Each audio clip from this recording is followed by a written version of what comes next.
بسم الله الرحمن الرحیم. د افغانستان د اسلامی جمهوریت جمهور رئیس جلال المآب محمد اشرف غنی، پخوانی جمهور رئیس جلال المآب حامد کرزی، محترم ډاکټر صاحب عبدالله، جناب استاد سیاف او ټول حاضر سیاسي او جهادي مشرانو، نننۍ جلسې ته ښه راغلاست. د نننۍ برنامې اجنډا په لاندې ډول ده. اول محترم قاری صاحب برنامه را با تلاوت چند آیه کلام الله مجید آغاز می کند. بعدا توافقنامه سیاسی بین رئیس جمهور کشور و محترم دکتر صاحب عبدالله به امضا می رسد. سپس جلال المآب رئیس جمهور کشور صحبتهای خویش را ارائه می فرمایند. بعدا محترم دکتر صاحب عبدالله صحبت می فرمایند. بعدا جناب کرزی صاحب سخنهای خویش را ارائه می کنند او په آخره کې فضیلت مآب جناب استاد عبدالرب رسول سیاف اختتامیه دعایه کوي. مننه. جناب قاری صاحب. أعوذ بالله من الشيطان الرجيم.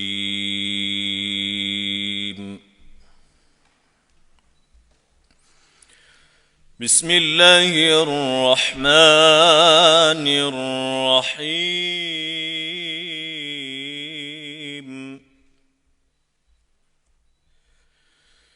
يا أيها الذين آمنوا اتقوا الله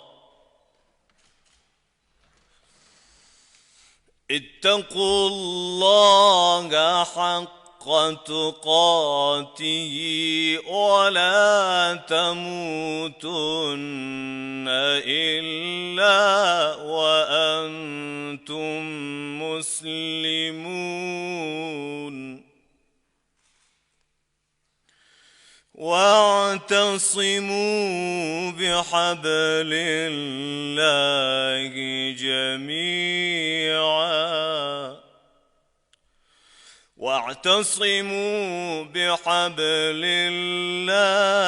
جميعا ولا تفرقوا.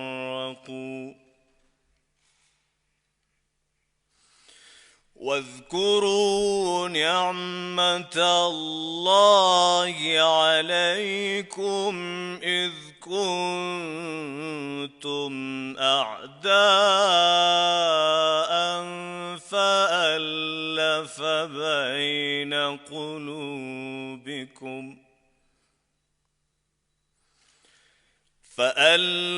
بين قلوبكم فأصبحتم بنعمته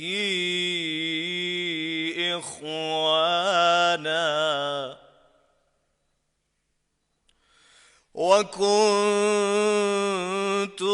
على شفا حفرة من النار فأنقذكم منها.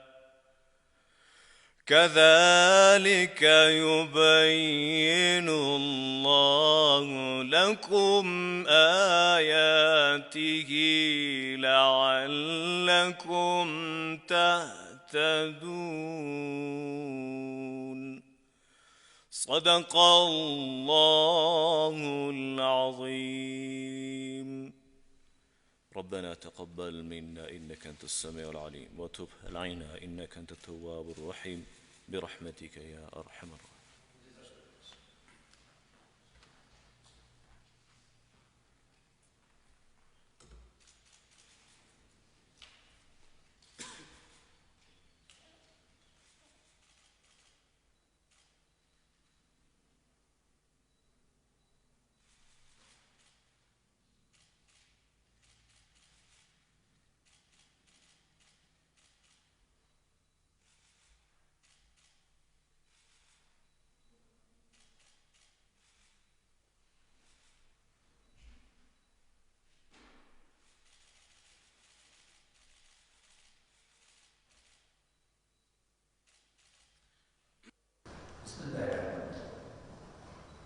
جناب کرزی.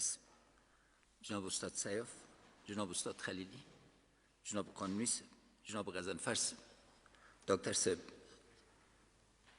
رسول، جناب باستور دوستم و ملت عظیم افغانستان، السلام علیکم و رحمت الله و برکاته.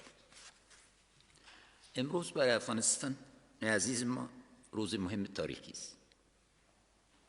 افغان ها ثابت ساختند که با تدبیر، عقل جمعی با منافع ملیشان میاندیشند و با آن متحدند. ما نشان دادیم که بدون میانجیگری دوستان بین‌المللی می توانیم به طریقه معقول به راه‌های حل اساسی برسیم. در افغانستان د ملی مصالحه د عالی شورا رئیس محترم ډاکټر صاحب عبدالله څخه مننه کوم چې د هېواد ملي ګټو ته خپل ژمنتیا او تعهد ثابت کړل او دغه لوی مسئولیت ومنل.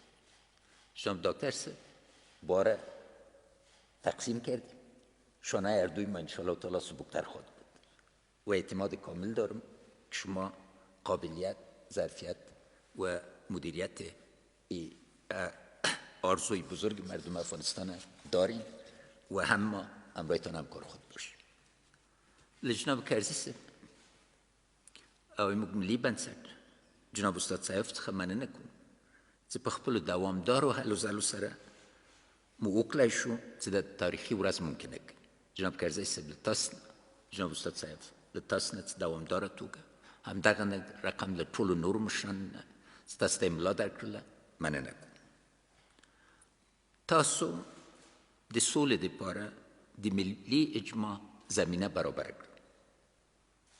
ستاسو رغنده رول به د ټولو افغان مشرانو او شخصیتونو په راغونډولو کې مهم وي. همدارنګه په دې بهیر کې د جناب ډاکټر صاحب او استاد نګزي صاحب مدبرانه هلو ځلو څخه مننه کوم. صلح گمشده افغان هاست و اجماع ملی بالای صلح به خاطر بقای افغانستان مهم و حیاتی می باشد. در روزهایی که پیش رو داریم امید است که با وحدت، با همکاری، با فکر منسجم بتانیم اول زمینی آتش بس و باز یک صلح دوامدار و پایدار انشاءالله تعالی به دست بیاریم. از خداوند بزرگ شکرگزار است و افتخار میکنم که امروز صف جمهوریت به خاطر داعیه مقدس صلح و رسیدن به ثبات دائمی متحد و یکپارچه است. د تلپاتې سوله په هیله یشستن افغانستان، ژوندی دې وي افغانستان، زنده باد افغانستان. بسم الله الرحمن الرحیم. جناب رئیس جمهور، جناب رئیس جمهور پیشین جناب کرزی صاحب، فضیلت مآب استاد صاحب محترم، جناب استاد کریم خلیلی، جناب قانونی صاحب، دکتر صاحب زلمه رسول، آقای صاحب باطور دوستان، جناب غضنفر صاحب، همکاران ما، جناب محب صاحب و استاد نګزی صاحب، السلام علیکم و رحمت الله و برکاته.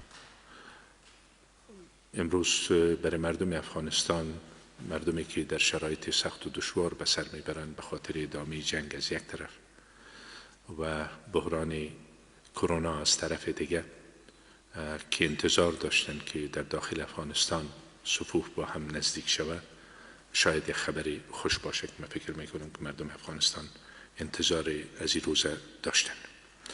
اولتر از همه به قربانیان حوادث تروریستی که در حادثه اخیر کابل، در لغمان، در جلال آباد، در پکتیا جانهای شیرین خود از دست دادن، به خانواده‌هایشان ابراز تسلیت میکنم و اتحاف دعا میکنیم بر روی همه شهدای افغانستان.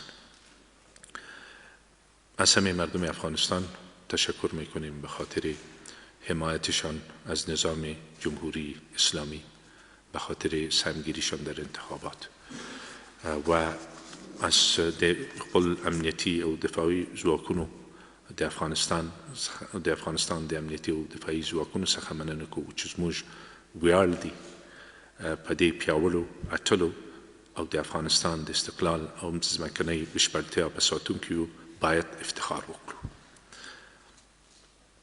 از تلاش‌های جامعه جهانی قربانی مردم افغانستان در راه تقویت مردم سالاری تشکر میکنیم جامعه جهانی هم در تمویل انتخابات سهم گرفتن. البته متعاقب از او بحرانی ایجاد شد که امروز نقطه پایان بحران میدانیم. من تشکر میکنم از بزرگان کشور، از جناب کرزی صاحب، از جناب استاد خلیلی، از جناب قانونی صاحب که تلاش زیاد کردن در این راستا و در حقیقت امروز اگر ما شاهد امضای توافق سیاسی هستیم، یک بخش عمده‌اش از نیت نیک شما سرچشمه می گرفت و من تشکر می کنم از شما هم به خاطر تیمی که موظف ساخته بودین، جناب استانگزی صاحب و جناب محب صاحب با همه توان تلاش کردن که به یک راه حل برسیم. از شما تشکر می کنم. من هم به رسم شما بیانیه را کوتاه‌تر می سازم که امروز ما شاهد امضای یک توافق سیاسی شدیم بین دو طرف بعد از مشوره بسیار زیاد با مردم.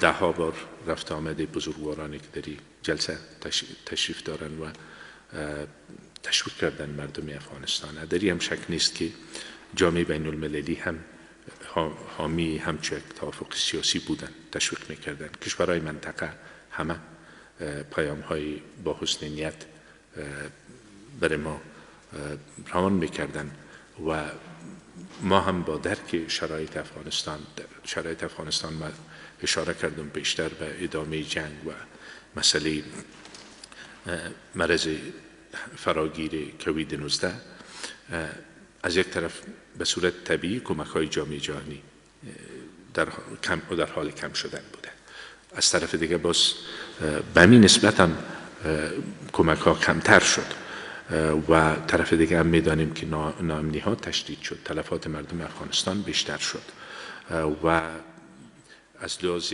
حضور نظامی ایالات متحده امریکا و متحدین بین المللی هم به یک نقطه رسیده که به طرف پایان حضور میرسند. تمام اینها یک فضایی را ایجاد کرد که مسئولیت ما را بیشتر از پیش ساخت باعث شهروندای کشور به خاطر خیر و فلاح و بهبود زندگی آینده مردم ما و طبعا در فضایی که بود توافق سیاسی هم یک کار آسان نبود چون نظرات بسیار متفاوت بود، اما با یاری خداوند بزرگ به خاطر رضای خدا و نافع اولیای کشور یک قدم بزرگ برداشته شد.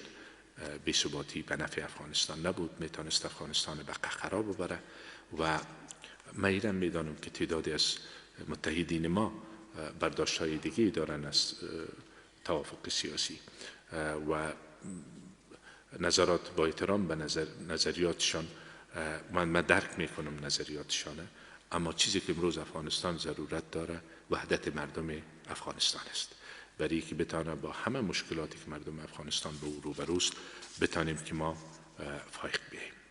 توافق سیاسی همونطور که میبینین یک توافق جامعی است، در خدمت در اختیار مردم افغانستان قرار میگیره. ایجاد شورای عالی دولت، شورای مصالحه ملی با ترکیب نو و بالاخره سهمگیری در حکومت همه تا جایی که ممکن بوده و همکاری با هم و یک صدای واحد در دفاع از حق مردم افغانستان تمثیل کردن و برای رسیدن به تحقق آرمان شهدای افغانستان و مردم افغانستان که صلح با عزت و صلح پایدار است، فکر میکنم که یک قدم بزرگ برداشته شده. از همه کسایی که در این راستا سهم گرفتن من تشکر میکنم. امیدوارستم که در این فرصتی که پیش آمده با استفاده از تجارب گذشته و آینده با دید به آینده بهتر همه کوشادری باشیم که این توافقنامه عملی شود و این به خیر مردم افغانستان است و حمایت مردم افغانستان برای موفقیت، حمایت مردم برای موفقیت هر نظام مهم است و همونطور باز فاصله گرفتن مردم هم مشکلات به نظام میاره و به خاطر رسیدن به صلح انشالله که توافق ما را نزدیکتر بسازه به رسیدن به صلح. طرف دیگه مسئله جنگ است که ادامه داره و طالب ها در این راستا ما فقط همونطور که وعده کرده بودیم که به خاطر صلح حاضر به هر نوع قربانی هستیم خود وقف میکنم، اما این همکاری همه بزرگانی را که در اینجا حضور دارن و مردم افغانستان و دست به دست هم دادن همه را نیاز داره. یک شخص یا یک جمع ولو القدر منسجم هم کار کنن نمیتونن که، چون مسئله بسیار مسئله پیچیده است، اما بدون شکی نیست، بدون شک من شک ندارم که مردم افغانستان صاحبان اصلی این سرزمین هستند. وقتی که دست به دست هم بتن و با عزم و اراده متین برای آینده بهتر خود تصمیم بگیرن، انشاءالله به یاری خداوند و آرمان شهدای افغانستان تحقق پذیر است. ایجاد اعتماد، شروع مذاکره بین الافغانی مستقیم و بالاخره رسیده، کاهش خشونت در قدم اول، آتش بس، بالاخره رسیدن به یک صلح پایدار با عزت مورد قبول همه مردم افغانستان. فکر میکنم یک آرمان است که همه مردم افغانستان در او شریک هستند. در این حال مردم افغانستان قربانی داده، دستاوردهای زیاد هم داشته مردم افغانستان در 20 سال اخیر و مردم افغانستان ارزش‌های به دست آمده در مردم سالاری، در حقوق فردی و حقوق اجتماعی، حقوق سیاسی، همه اینها بر مردم افغانستان ارزش داره و چون قربانی بسیار زیاد مردم افغانستان داده، از این لحاظ در این راستا از هر نوع کوشش انشالله به همکاری همه شما و مردم افغانستان دریغ نخواهد کردیم و در چارچوب نظام جمهوری اسلامی افغانستان فقط به خاطر کمک به وضعیت موجود ما به می توافق سیاسی رسیدیم و البته امیدواری ما امیست که انشالله با همه کوششی که شما کردین ما خود توافق قسمی پیش ببریم که زیادتر باعث زحمت شما نباشه. البته این عزم و اراده همه را ایجاد میکنه. از جامعه جهانی توقع داریم که همکاریشان، جامعه جهانی در پلوی مردم افغانستان قربانی دادند، همکاریشان با مردم افغانستان و در راه تحقق به صلح در افغانستان ادامه بدن. کنفرانس ژنو در پیش روی ما هست، یک اجندای بزرگ در اوجه مسئله صلح خواهد بود و انشالله در ایجاد اجماع در سطح منطقه، در سطح ملی و در سطح بین المللی و در منسجم ساختن کوشش ها همه با هم و با همکاری هم خداوند توفیق نصیب ما داشته باشه و این کار به مسئولیت نه به عنوان یک امتیاز و به عنوان یک مقام، بلکه به حیث یک مکلفیت و به حیث یک مسئولیت در برابر خدا و مردم با کمال افتخار ما قبول کردیم و موفقیت همه ما ارتباط داره به همکاری همه. دیو سلوری متحد او سولیز افغانستان به هیله ژوندی دی افغانستان، یشسن افغانستان، زنده باد افغانستان. و السلام علیکم و رحمت الله و برکاته. بسم الله الرحمن الرحیم. جلالت مآب رئیس جمهور، جلالت مآب رئیس شورای عالی صلح کشور ما، وزارت مآب استاد گرامی، خانه صاحب محترم، استاد گرامی و خالی صاحب محترم، وزیر صاحب خارجه ما، محتور صاحب غضنفر صاحب محترم و برادرای بسیار عزیز ما، استاد صاحب و محب صاحب، السلام علیکم و رحمت الله و برکاته.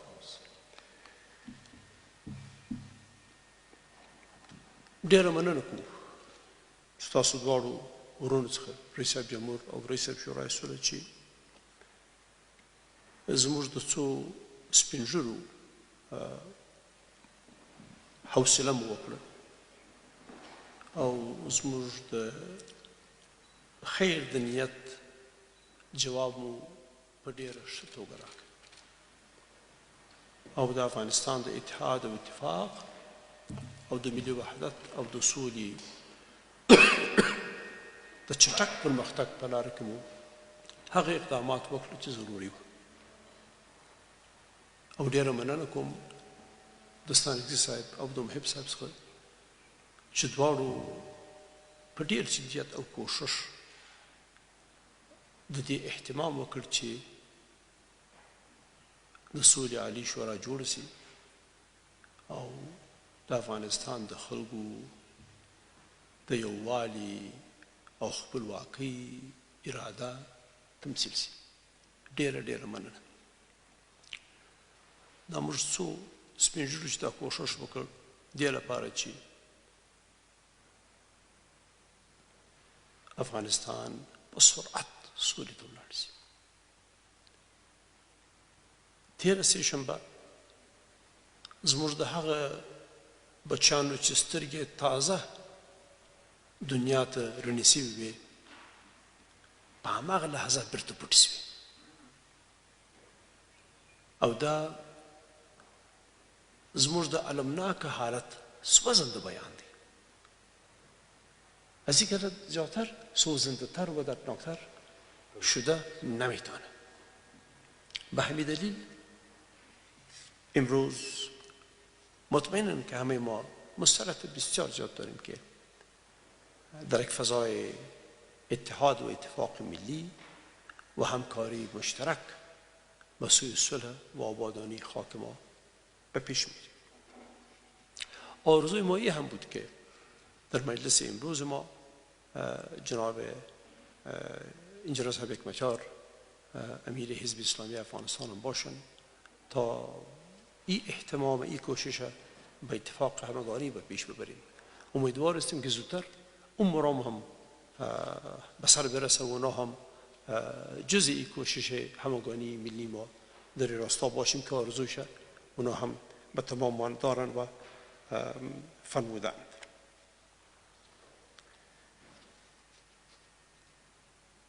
میخواهیم هر چی زودتر کشور ما امن شود. امیدوار هستیم که نه از جانب حکومت افغانستان نه از جانب تحریک اسلامی طالبان یک فیر دیگه هم در خاک نشد. یو فیر هم بیا په دې خاور کې ونسی او ژر تر ژره د سولې کوشش شروع سي او حتی ولاړ سي او د سولې مذاکرات شروع کړي. هیله مو دا ده چې دواړه جانب حکومت او طالبان سولې ته دقیقه بعد نه همدغه ثانیه همدغه لمحه اعلان وکړي او دا کوششونه د افغانستان د ښېګڼې او د خیر دپاره شروع سي. هیله مو دا هم ده چې د سولې کوششونه افغاني سي چې د سولې کوششونه افغاني سي او زموږ په خپل لاس وسي نو هلته به دې سولې ته ژر تر ژره ورسېږو. تاسو دواړو ته ډېره ډېره نیکي غواړو. تاسو دواړو ته ډېره ډېره کامیابي غواړو. تاسو دواړو ته د افغانستان د خلکو خدمت او د سولې په راتلو کې هر هغه کامیابي هغه سرعت چې د انسان په توان کې وي آرزو درته کوو او خدای تعالی چې دا ملت دا ولس دا خلک د نور رنځ او درد څخه وساتي او خدای تعالی چې سوله او سوکالي او باعزته آزاد ژوند د افغانستان د خلکو په نصیب کې کامیاب اوسئ. مننه. بسم الله الرحمن الرحیم. الحمد لله والصلاة والسلام على سيدنا رسول الله وعلى آله وصحبه ومن بهديه اهتدى. اول تر ټولو د مخه تاسو ته د پاک خدای نه اجر غواړم چې تاسو د ملک مصالح او منافع ته او د دې ملت غوښتنې ته لبیک وویلې او مثبت ځواب مو ویلې. خدای دې تاسو دواړو ته اجر درکړي. امیدوار یو لکه څنګه چې اوس اړخ په اړخ ناست یاستئ او د مینې او محبت فضا قایمه ده، په آینده کې هم د رقابت په عوض رفاقت قایم اوسي ستاسو په منځ کې او د تقابل په عوض تفاهم او توافق قایم اوسي په تاسو کې او حاکم اوسي. او خدای دې تاسو ته توفیق درکړي او ټولو کارکوونکو د دې دولت ته چې د دې رنځېدلي ملت غم او درد ته رسیدګي وکړي. تاسې باور وکړئ چې موږ ماښامي په دسترخوان کښېنو، ضمیرا وجدانا زجر وینو، په خاطر د دې چې د موږ مخکې یو پیرکه یا خرما ایښي، خو د موږ په زرها وطنوال روژه نیسي او د روژه ماتې دپاره څه شی نه لري. نو خدای دې تاسو ته توفیق درکړي موږ ټولو ته او ټول د دولت منصوبینو ته د خدای توفیق ورکړي چې د دې غمځپلي ولس غمونو ته ورسېږي، سره دردونو ته ورسېږي، په زخمونو یې پټۍ کېږدي. زه په دې مورد کې د جناب کارزي صاحب نه ډېر امتنان کوم چې د په ډېرې بزرګوارۍ سره په دې لار کې ډېر مثبت قدمونه واخیسته. جناب قانوني صاحب، جناب استاد خلیلي صاحب، بیا بالخاصه موږ خو لکه ابتدا کې هم چې ویلي وو د په حیث د مصلح وګرځېدو، فقط غوښتنه هم کوله او د ملت غوښتنه هم تاسو ته انتقالوله. اصل کار خو جناب ډاکټر صاحب موهب و ستانګزي صاحب وکړه. تفاهم هم دوی لاس په لاس کړله، د ځاله ارګه تر سپېداره له سپېداره ته ارګه، هغه اصلي کار دوی وکړه. موږ خو فقط د مصلح په حیث یو څو قدم اخیستي وو. نو هغه خو دغه خو بزرګواري ډېره زیاته او په ابتدا کې موږ ویلي وو چې موږ نه حکم یو او نه قاضي یو په دې مورد کې، تنها مصلح او خدای دې ټولو ته اجر ورکړي. هر چا چې په دې لار کې قدم اخیستی د خدای دې اجر ورکړي. ډاکټر صاحب عبدالله چې موږ هر وخت ورغلي یو ډېر ښه پیشامد یې کړی، ډېر ښه وضعیت یې کړی، زه ترې ډېر ممنون یم او د تاسې د حوصله مندۍ نه او د تاسې د دې آینده سنجۍ او عاقبت سنجۍ نه مننه کوم. د دواړو نه ډېره مننه کوم. خدای دې توفیق درکړي چې په آینده کې سره د ملګرو په حیث په عوض د نفرت، محبت او صمیمیت هم په منځ کې قایم اوسو. پاک خدای دې د موږ او تاسو د دې ولس دردونه دوا کړي، خدای دې حاجتونه روا کړي، د دې ولس ارمانونه دې خدای تر سره کړي. او زه د کارزي صاحب د دغې خبرې په کلکه ملاتړ کوم چې د ملک کې د عاجل وربند قایم شي. دا روان جنگ نه د اسلام په ګټه ده، نه د وطن په ګټه ده او نه د دنیا په ګټه ده، نه د آخرت په ګټه ده. خداوند به همه توفیق بده که عزمیال تصمیم بگیرن و این جنگ بند کنن و به طرف صلح و به طرف آشتی و به طرف دوستی روان شوند. و خداوند امروز کدام توافقنامه که امضا شد، خداوند را وسیله برای بازگشایی راه به طرف افغانستان پرامن و افغانستان با عظمت و افغانستان با افتخارات تاریخی پس را باز کنه و خداوند صلح پایدار، صلحی که آرمانهای مردم افغانستان در او تأمین شده باشه، خداوند هر چیز زودتر او را حاکم بسازه. سبحانك اللهم وبحمدك نشهد ان لا اله الا انت نستغفرك ونتوب اليك وصلى الله على سيدنا. جزاك الله خير.